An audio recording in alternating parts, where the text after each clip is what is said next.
So you have a itinerary and you love overlanding. You have plans to do it big on the trace and some super glamping. One idea, deep news and reviews, a podcast the first rate and here just for you. You don't have to think about it, join us and be about it. Something interesting we want to hear about it, come on let's talk about it. Welcome to Waypoint Overland's Random Waypoints podcast.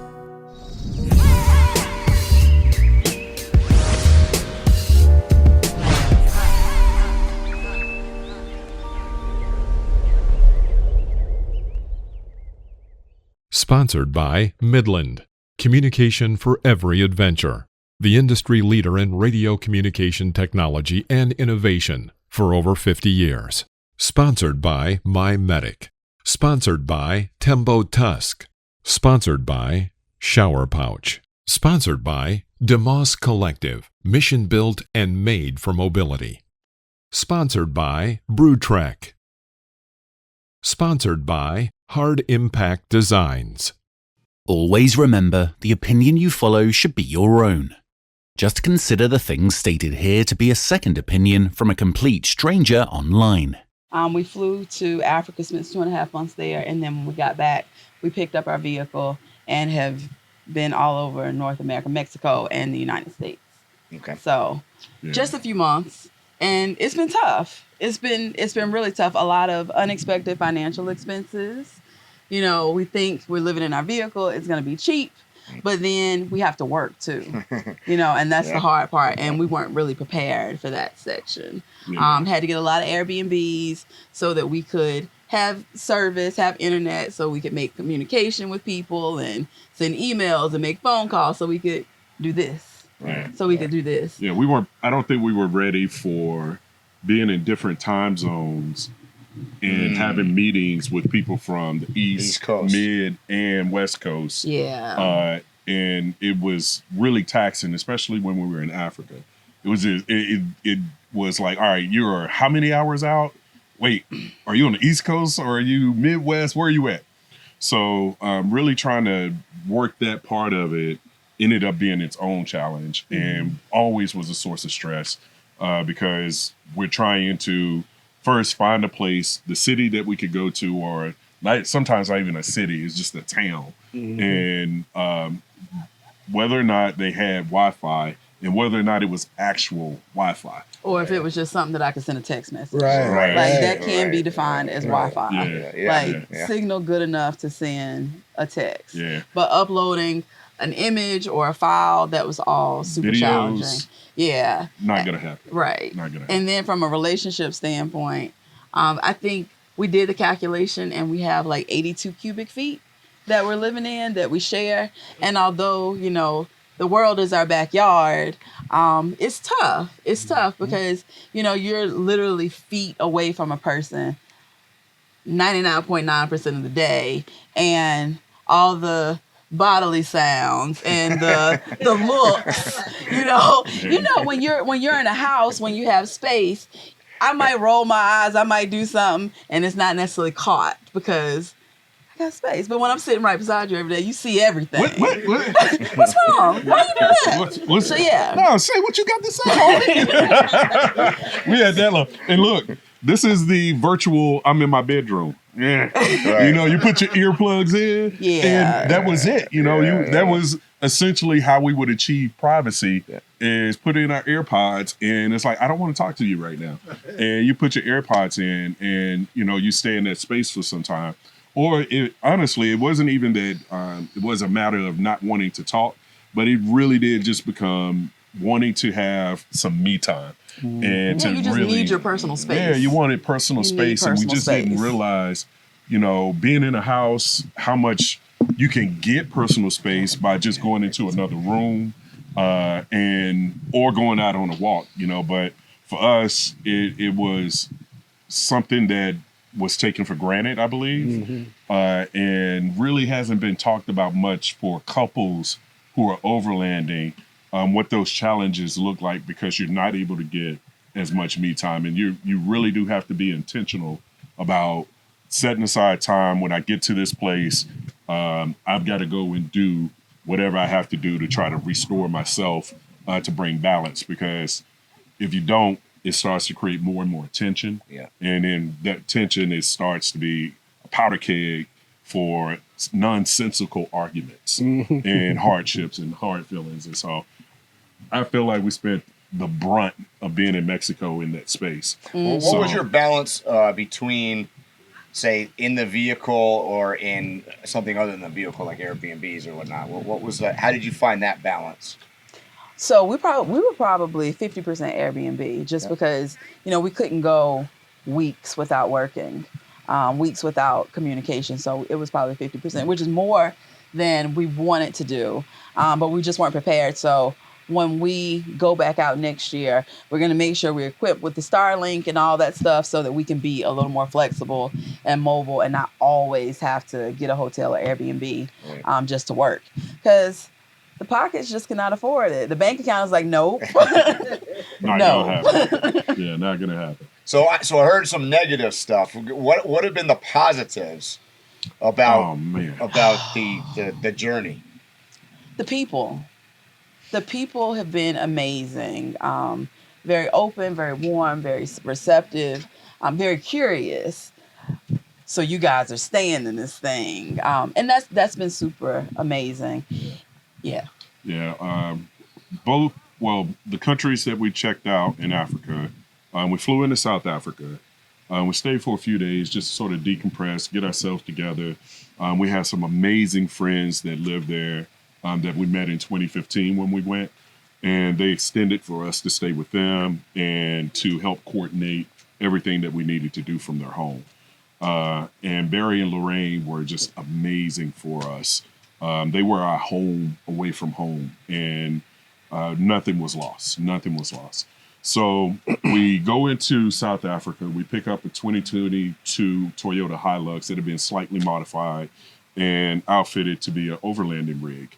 And we make a beeline to Namibia, and we continue to push through Namibia until we got to the western coast, and then pushed up north and continued that way until we got to the PEEVES, which is about 100-mile narrow strip that the Germans conquered in the early 1900s. That took us to Zambia. We went across to Victoria Falls, thank you. Went to some villages up there, the Mukuni, amazing people. And then we jumped down into Botswana and spent about 3 weeks traveling through Botswana before going back into South Africa and bouncing between Durban, Cape Town, and Joburg before flying back to America, coming up into this area, picking up our 200 series, and then starting to make this journey down to Cancun for our niece's wedding. Yeah. So the trip to Africa, was it just a trip to you? Was it, you know, that's the homeland. We're African American. Absolutely. Was it something above and beyond just checking something off the list for you? Do you have any anecdotal story to maybe give us an example of that, if that's the case? So we visited South Africa in 2015. That was our first visit. And it was like, before we were overlanders and knew nothing about this lifestyle, but we did Johannesburg, Cape Town, and then Kruger National Park. So it wasn't our first time, but since Nakota and I were in college, we had this dream of traversing the continent of Africa. And somewhere along the way, one of our friends was like, so why not just do it? Just do it, you know? And an opportunity came up for us to go to Tanzania. So it was like, okay, we can do this Tanzania opportunity. But it was more like a tour kind of thing. It was like, but we're overlanders, so why do a tour? Yeah. And the cost was going to be essentially the same. Crazy expensive. Right. So it was like, okay, we could For go like to 2 weeks. we can go to Tanzania for 2 weeks and do Mount Kilimanjaro, or we can save or have the same amount of money, but self-fund ourselves and do 2.5 months and do what we wanted to do. Exactly. So that's good for people to hear. Yeah. Because that's Right. a big difference. Like It's a 2.5 months huge and 2 weeks is a big deal. Yeah. It's a huge but difference. you know, it does require a lot of courage because we're self-guided. So we had a pretty much an itinerary of places that we were going to stay, and they give you a big map, atlas that tells you, all of the places you're going.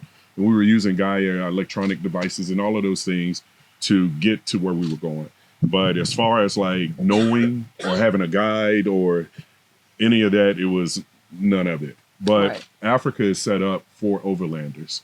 And a lot of the places, even when you get there, they are set up to accommodate you as an overlander. So if you want to camp, they have those arrangements. But if you want something really fancy or really plush, you can have that. And your pockets have to be deep, but they have everything. And depending, all of it, anyone who's overlanding knows that when you are tired of being out in the bush, you want to come in, you want somewhere to take a hot shower and just take it off. I want to drop my bags so many days. and be done. But I wanted to answer your question, though, Phil, about like Africa, going to Africa and like what it meant to us.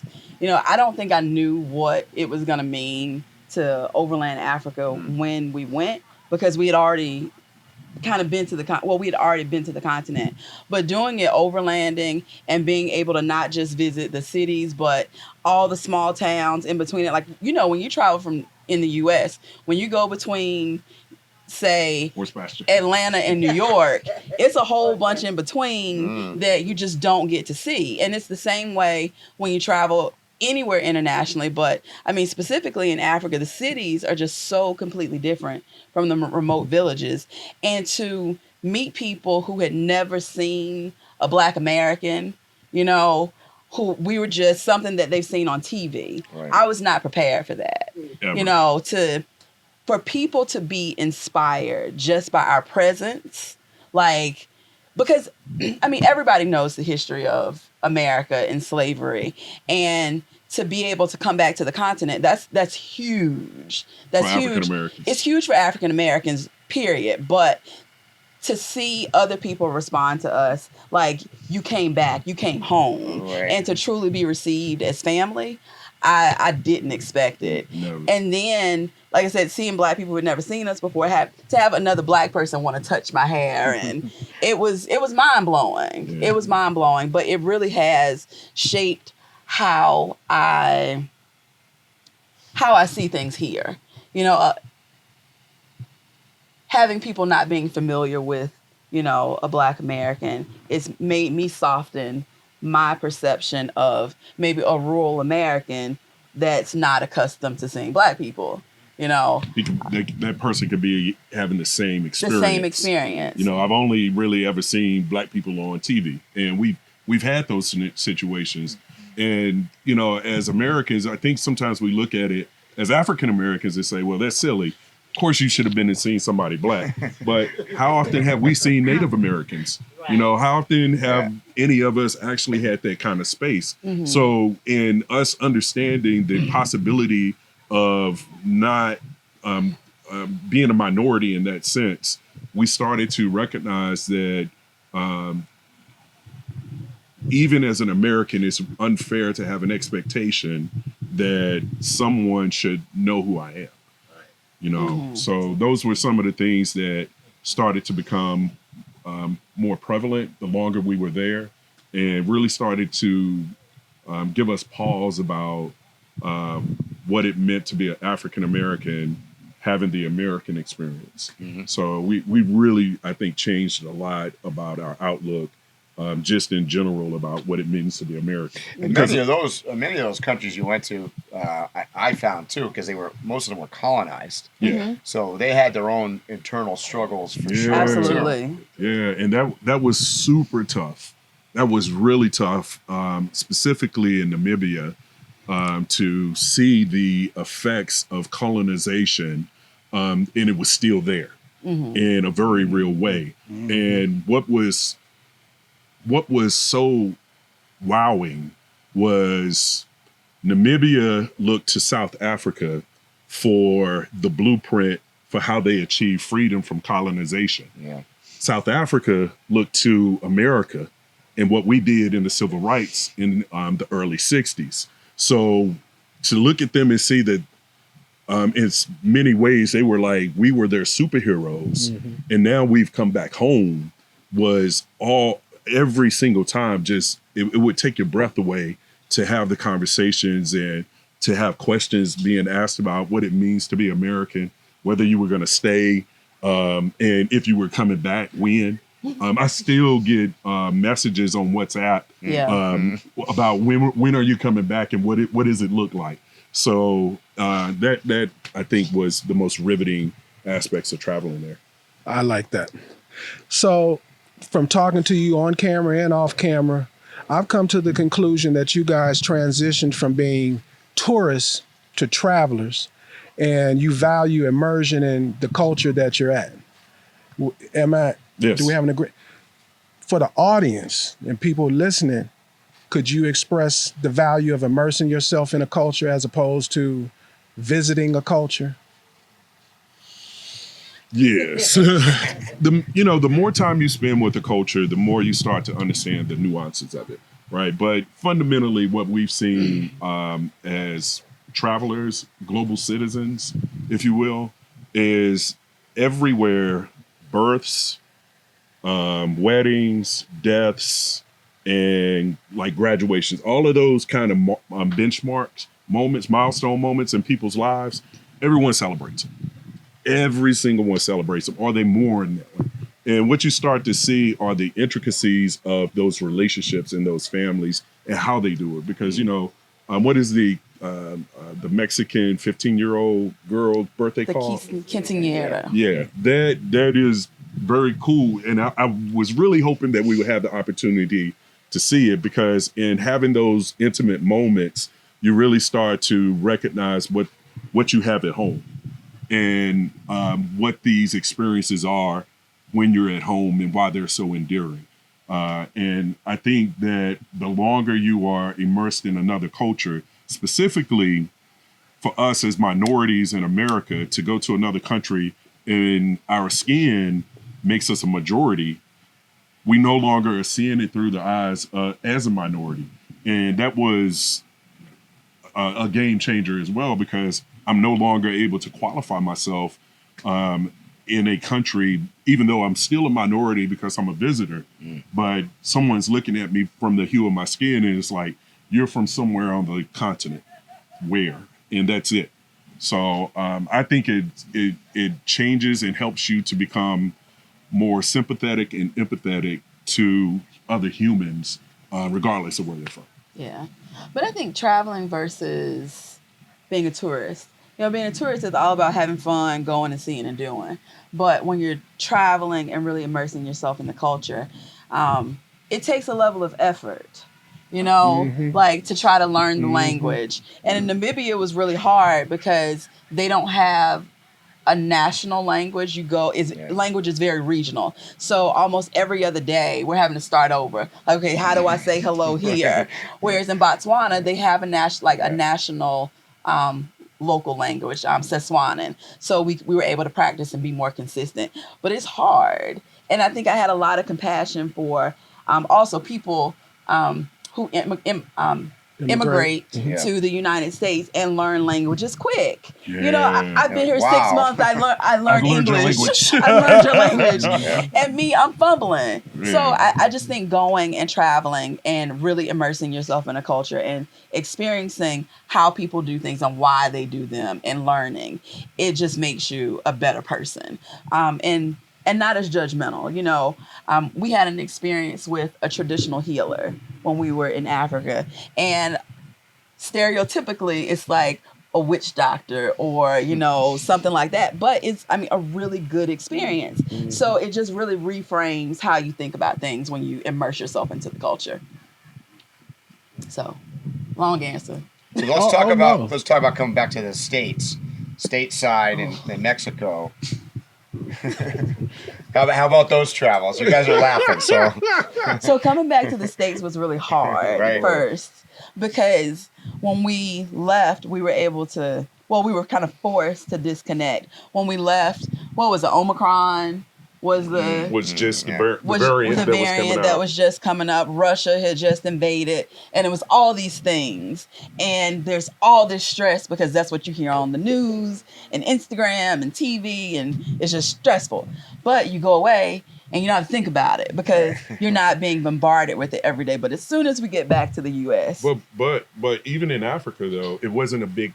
Their news coverage is just completely different. It's not as sensationalized. Yeah, it's not as sensationalized. Yeah. So even when we are seeing the news, it's stuff about what's happening in South Africa or Namibia, and we're clueless what's happening in America, like Final Four. Any and all sports was like, I have no idea what was happening. So I'm on like getting text messages from family asking about, okay, who won the game last night? You know, just so I could be somewhat cognizant of what kind of things were taking place in America. But it almost felt like a time warp or some kind of black hole or something because America moved on and we were still framed in what we saw in March. You know, so that was an interesting experience. But when we crossed the border in Mexico and came back into America, it was just like every border crossing. It was a very hard change in culture, and that change into the American experience was like, oh yeah, we're back home.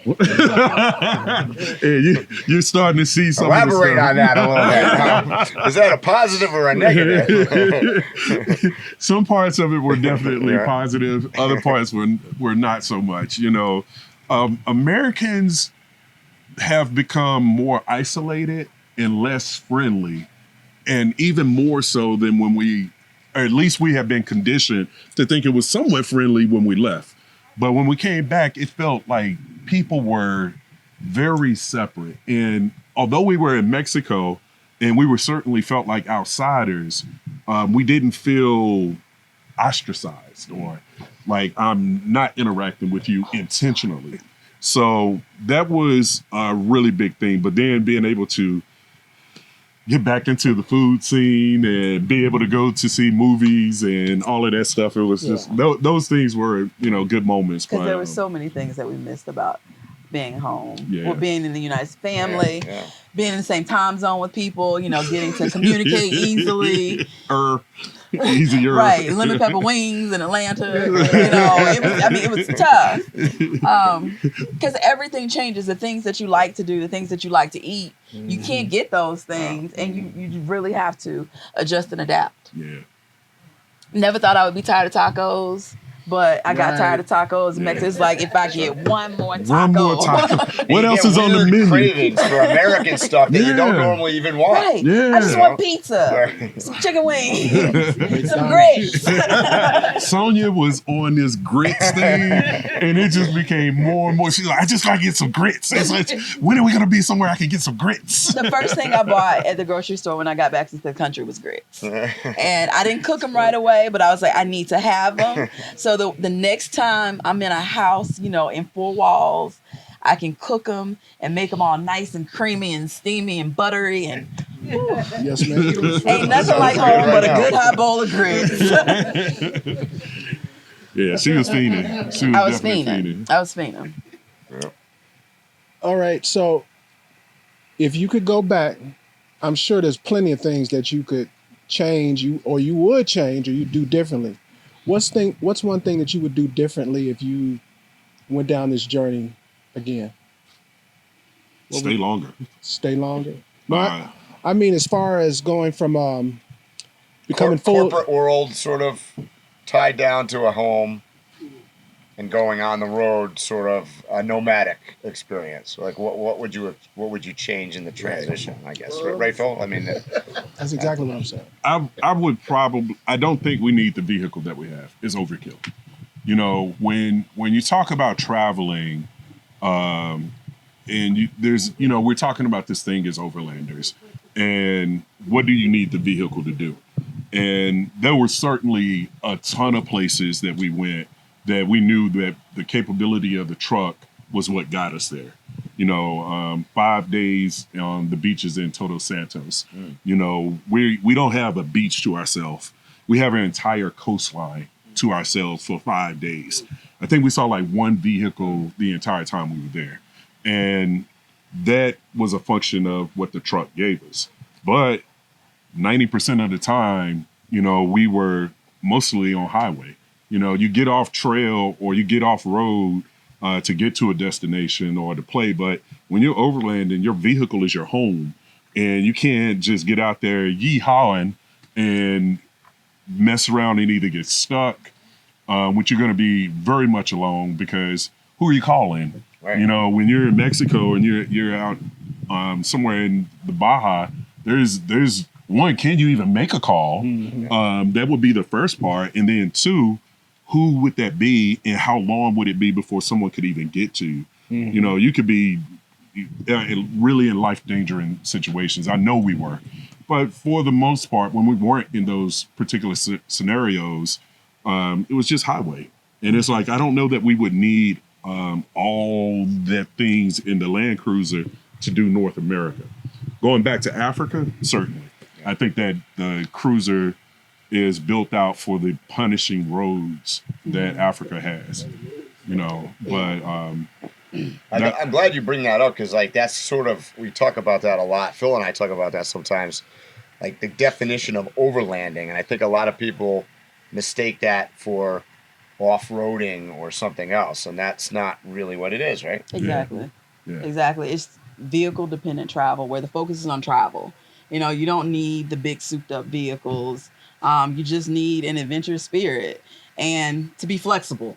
To be flexible. You know, because I mean, people overland in everything. They overland in motorcycles. They overland in Corollas. Yeah. They overland in big old souped up apartments on wheels. You know, there's so many different extremes, and you just don't need all of that. So, I would definitely not build a car as robust as it is. Yeah.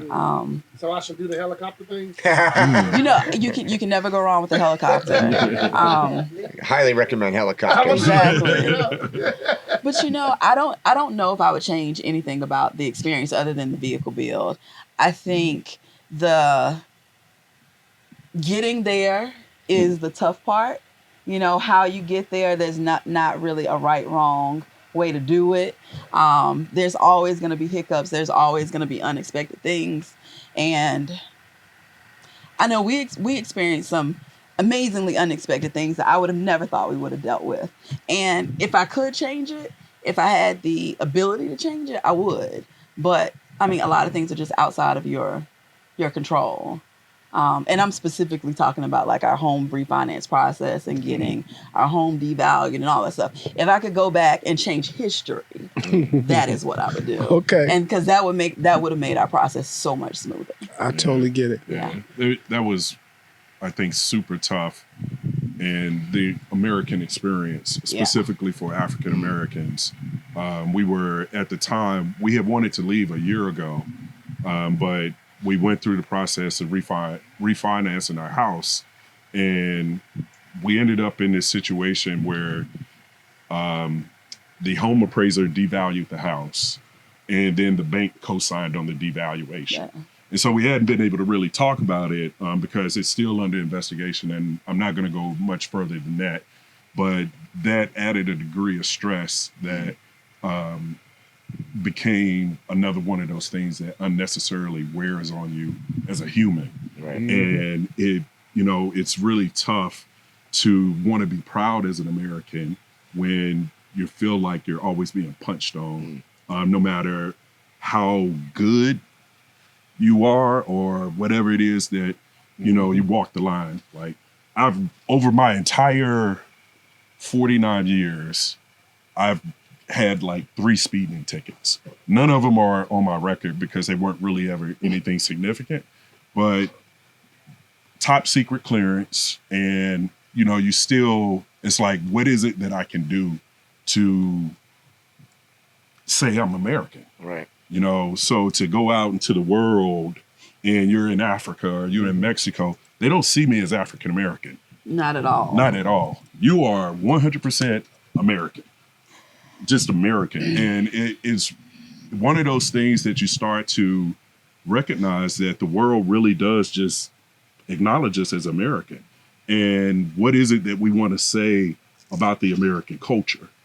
And for us, after having that experience and recognizing that if we are Americans and not just African Americans, and I'm not trying to belittle that, but how can we have, or how can we lean into helping other Americans really lean into this? You know, that we can buy, or that we live the creed that this country has promised everyone. And we brought that energy back, and it's really started to infuse with how we wanted the gathering to look. We certainly wanted to lean into African-American brothers and sisters because we know the value of being out in nature. We also wanted to lean into these rural communities to give mainstream Americans an opportunity to perhaps say something different than how they've been cast on television and on news. Do they have an opportunity to not be considered racist or antagonistic? So for us, we could lead in a way that helped Americans become closer and not as divided as it was when we walked into the country back in July, August. Yeah, because at the end of the day, we're all the same. We all bleed red, and wherever we go, we are looked at as Americans. We're not Black Americans. Right. We're not African Americans. No matter what we think we are, we're just regular old Americans. Gringos. Gringos. Gringos. We were in Cuba one year. This was 2019. No, 2020. It was it's 2019. because we were there during inauguration. Okay. We were there. Details. Yeah, details. It doesn't even matter. But we were having a conversation. You know, they were asking about all the politics in America and this and that. And it was like, well, how do you look at us? It was like, gringo. It's like, but we're Black. And we always thought gringos were white people. Yeah, that's what I was thought. It was like, no, you're American, you're gringo. Yeah. It's like, okay. Yeah, essentially, if you don't speak Spanish natively, you're gringo. Yep. You know, and that was a bit of a shock. So. So now going forward, you talk about like this. You've realized these things. What's kind of your plan going forward, and how can you? What's your plan to bring this enlightenment? I guess, right, or whatever we want to call it. Well, I think a lot of the plan is what we're doing right now with the gathering. It was initially created as safe space where Black and brown people can, come outside, feel comfortable, learn about the outdoors. Never an exclusive environment, but we wanted to make sure that people that look like us felt comfortable. And I think with our new enlightenment, just making sure that everyone feels comfortable in the environment, because we did get a whole lot of questions this year. If white people were welcome, people afraid that they're going to be the only one. Am I going to be the token white person? And it was really weird to get those questions from white people, because I'm like, I'm a token almost everywhere I go. At work, I was a token. I would be the only Black woman sitting in a conference room. When we go to Overland Expo, the very first year we went, I think we counted 12. To feel I think that's when I met you guys. Yeah. And it's like, we get very accustomed to being the minority.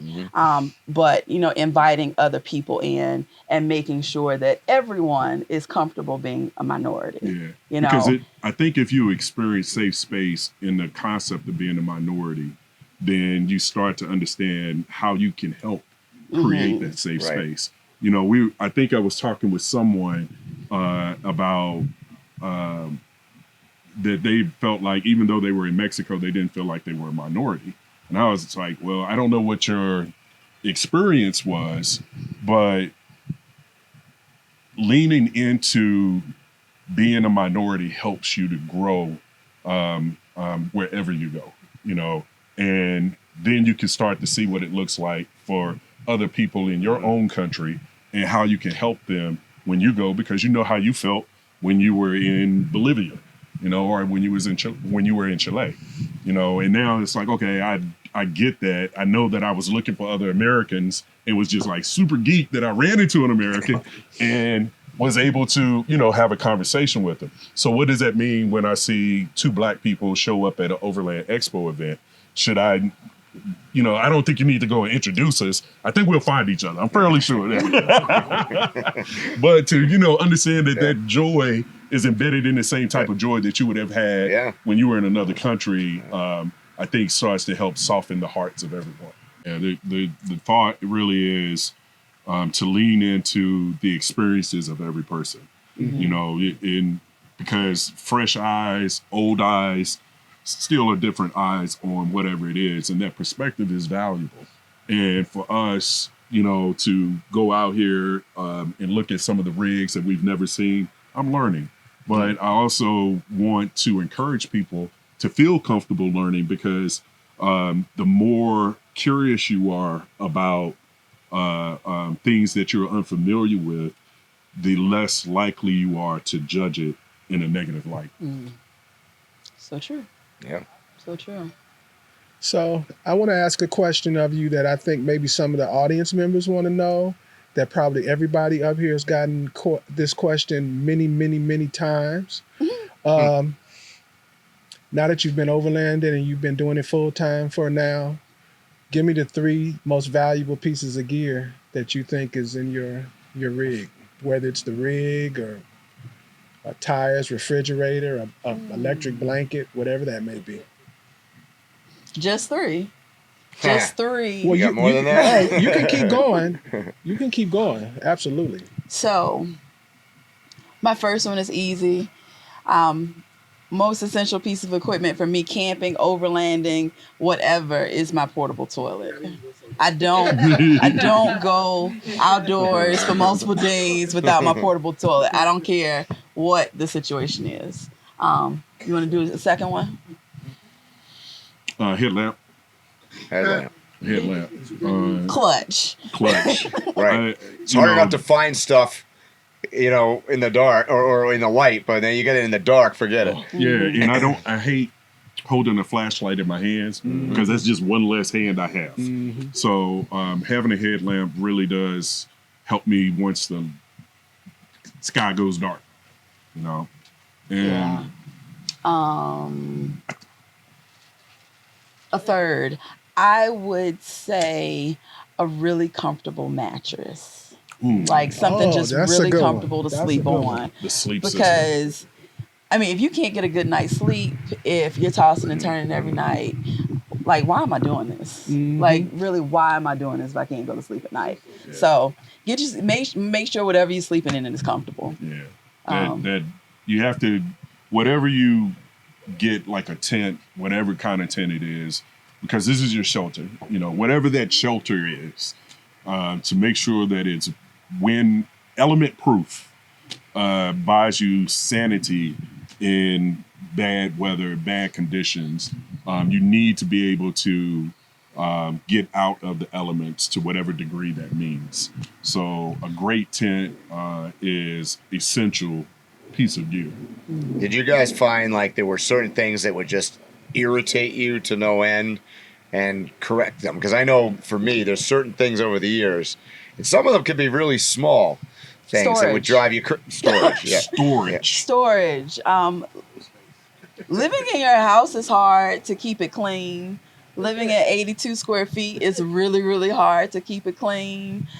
So that was probably one of the most irritating things.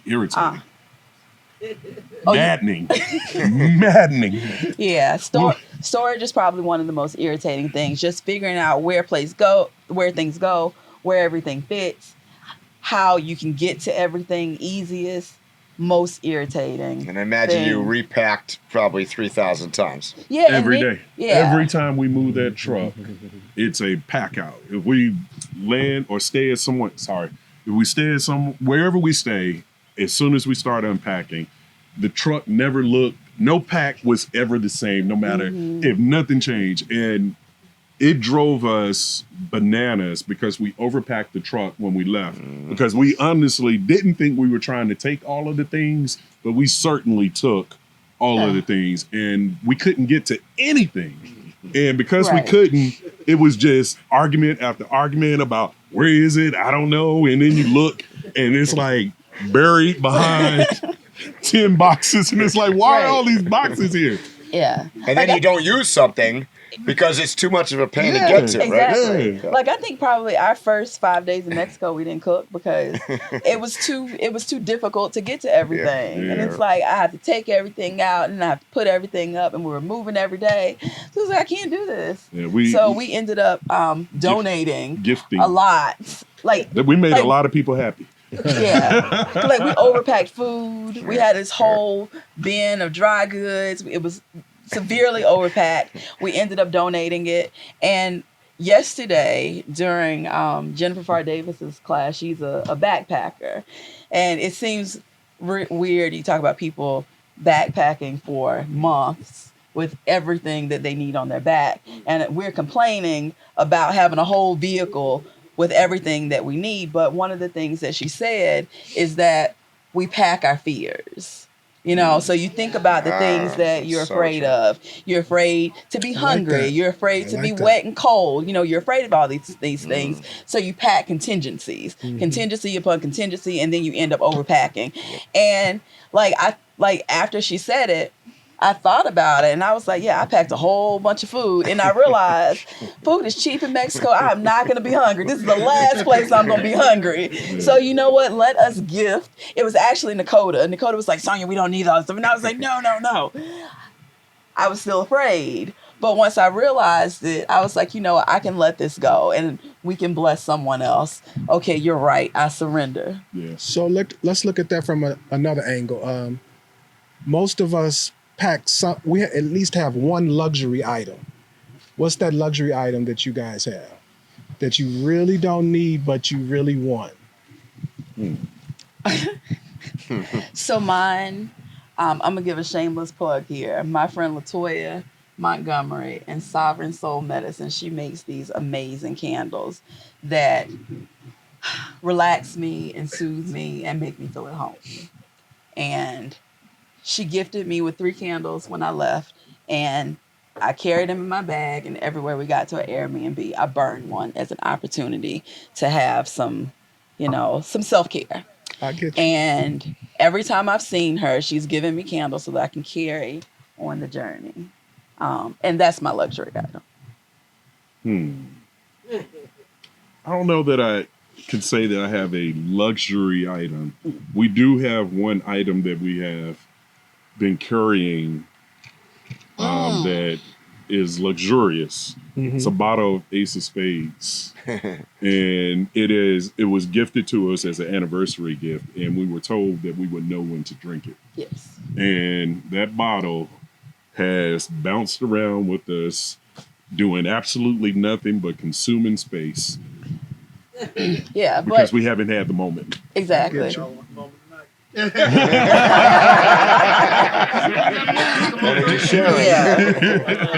So Ace of Spades, for anybody who's not familiar, is a bottle of champagne, and it's actually owned by the Carters, Beyonce and Jay-Z.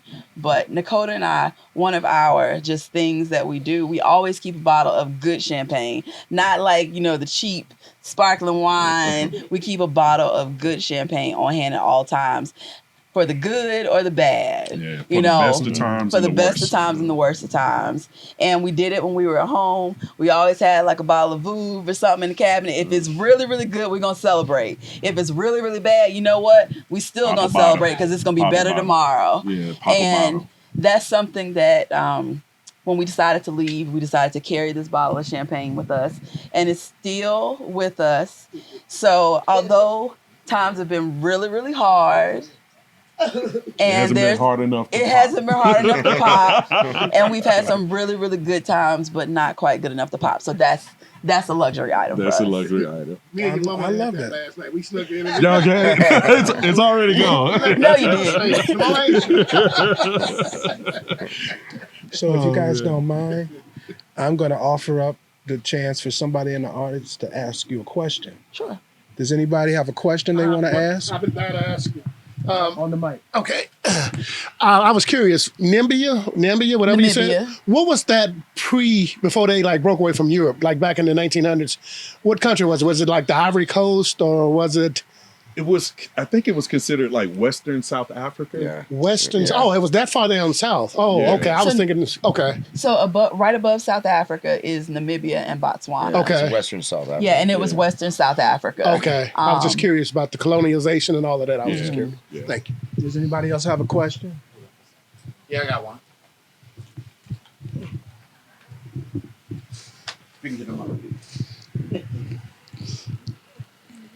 Dakota, Sonia, I know you guys have a mission. Could you talk a little bit about your mission statement for Staples and Tents?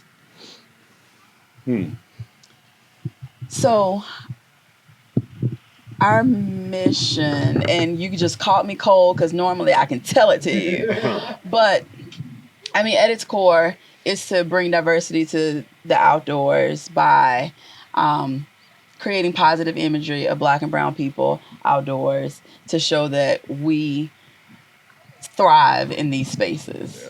And we do that through our YouTube channel, Instagram, as well as creating events like this to bring people together and allow people to thrive. So with that, we always want to educate people and inspire people. And that's what we're doing here today. mission statement. Thank you. Excellent. Thank you. All right, we got time for one last one. Does anybody else have a question? Can you come up? 10-second rule. When considering your living quarters, with a tent, you said something about you look at considering the weather and the elements. What about animals? Do you have any consideration for that? And if yes, please share. Yeah, I know, right? Run. Right, Ron. Fast. Tent camping inherently, you're as close to nature as you can, get, other than to say that you just open camp, I believe, which is something that I've become more familiar with, which is people just sort of sleep on a mat or just sleep out in the open.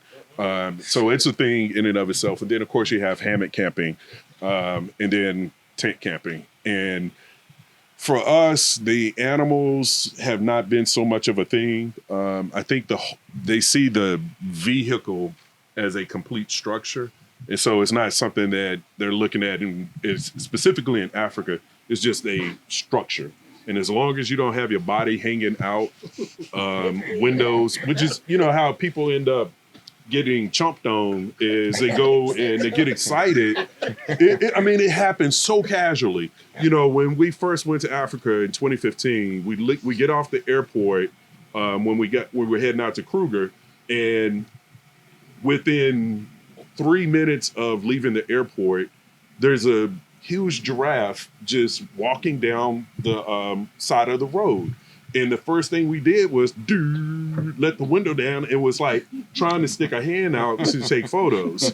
And, we had so many of those moments, but it's just this kind of natural feel that you want to do it.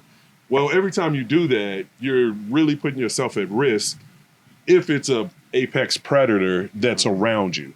So after we really started to learn the lay of the land and how to be outdoors with wildlife in Africa, we were really a lot easier about what it is that we're using as our tent. It's just it's not a real big thing for us. And so I would say do what makes you feel comfortable. People camp in trailers, people camp in rooftop tents, people camp in ground tents, people sleep on the actual ground. It's all about your comfort level. The most important thing, everybody talks about leave no trace. It's real for a reason. If you have a steak beside you, the animal's gonna come, whether you're in a rooftop tent or whatever. When we would camp every morning, there are signs of wildlife around us: lion prints, hyena prints, elephant prints, and it's Fresh. fresh. Fresh. It just happens. It is what it is. But it's no different than being in the U.S. And with bears and whatever other predators or scary things we have here. You just need to be smart, and your sleeping quarters really don't matter. It's everything that you do to deter the animal. Yeah. Even when we traveled out west, we didn't really eat at our campsite, we would go somewhere to see something scenic, like a great sunset. So the goal was get to a sunset, eat, clean up, and then drive back to our camp. Yeah. And any of the food, we would put it in the refrigerator or inside the truck and then shut it. So we never, ever, to this day, I don't know that we've ever had food inside of our tent, ever. Yeah, no. And especially when in like grizzly bear country, that's when we were going and not eating at the campsite. 'Cause it's like, I don't know if I can be that clean to not attract a grizzly bear. I'm just going to eat somewhere else, so I don't even have to worry about it. Yeah, So yeah, we just made it an adventure. We would go and find a really beautiful place to watch sunset, enjoy dinner, and then go back to camp. So we would make sure that our space was nice and clean and hope that the people before us didn't, throw chicken grease on the ground. I don't know. So guys, I could do this all night. And I don't want to overtake your event because I could do this all night. Is there anything that I didn't ask you that I should have asked you that people might want to know? Next year? So there's a whisper about next year. We are doing one gathering, officially planned, currently one gathering next year. We'll be back here tentatively October. We need Dakota, stop. The commitment is, I love where we are. But I would like to take a look at a few other places that have been shared with us that would be worth exploring. For us, each gathering has been somewhere fairly unique. I like to think that most of us hadn't experienced Hendersonville or a fall in North Carolina. Similarly, out in Colorado, it was the same thing. In Crawfordville, Georgia, was the first time a lot of people were seeing rural Georgia in that kind of light. So for us to find places that are inspirational or not necessarily on the radar is really important. Mm-hmm. And if we can find somewhere that causes all of us to stretch, because anybody who came to Vancouver, it was a stretch. It was a stretch even for us. And to hear the stories of people preparing for that journey, seeing it play out on Instagram, people building their rigs or getting their rigs ready, new gear, and all of the things to take this really big road trip across America and to see America, I think is wonderful. And every time we get to help someone travel across our beautiful country, we know that it gives you that much more pride in the country itself. And if we're all proud of being an American and we can lean into what it means to embrace each other as Americans, then the country can become better. So for us, I love here, and I don't want to say that we're not coming back. I just would like to leave it open for us to see somewhere else. So clearly we have a difference of opinion about what's next. But what we can promise is that the gathering is not going anywhere. The gathering will be back next year, and the community will continue to grow. And you asked if there was anything I want to share. It's been a journey. It's absolutely been a journey. And we are here because of all of you guys' support. We so appreciate you. The days, months, weeks leading up to this were tough. We questioned whether or not we wanted to do this, could do it. But being here and being amongst all this positive energy and hearing everyone talk about the impact that this event and us has on their lives, it every time I am encouraged and understand why we put ourselves through all this drama. So if I could ask anything of any of you guys, it's to tell a friend, tell a friend, tell a friend. Tell them about the gathering, tell them about Staples and Tents, tell them about our YouTube, tell them to go buy a shirt. Tell them to become a Patreon, tell them to do something, because it's a lot. For everybody out there, how do they get a hold of you? What are your social media? Yeah, so Staples and Tents. Our last name is Staples, and we sleep in tents. So INTENTS. And our website is staplesandtents.com. Our Instagram, Facebook, YouTube, Twitter, TikTok, everything is Staples and Tents. So we're pretty easy to find. Yeah. So first, I want to thank Sonia for keeping our record 2-0 for crying on the podcast. I have really been trying to hold it back. Good job. I have really been like, there were a couple times I was like, nope, not gonna do it. But I mean, it really truly means a lot to see each and every person who's here. Yeah. And to know that stories. Clean. That's clean. To know our stories and how they're connected, and that some of you have been friends or family for life. And I see that my mom camping for the first time, my daughter's mother and her husband, they're here camping for the first time, supporting us. My Uncle B, and to see that people are taking their first camping trips, and first journeys, and that it indeed was that you came and you had safe space and you were able to explore and curiously tap into that childlike energy and see and touch and be amongst each other is the point. And if it helps you help someone else, then you have won. And I feel like we have won the day. You know, we can rest easy after having these experiences with y'all. So thank y'all for being here. We know that you did not have to be here, but you came. Yeah. Well, for me, it was a privilege to do this. Thanks for doing a second podcast with us. Is there anything you want to say, Mike? No, I love being here. This has been an awesome weekend, and thank you guys for talking to us today. And we're gonna have a lot of fun tonight. Yeah. Yes. So yes. Edgewood Heavies, I saw 2 of the band members come. Let's wrap up the podcast before we do now. Oh, sorry. All right, guys, you already know what I'm going to say. Stay safe, tread lightly, and hopefully I'll see you here or on the trail soon. You have been listening to Waypoint Overland's Random Waypoints. Like, subscribe, and stay tuned for more.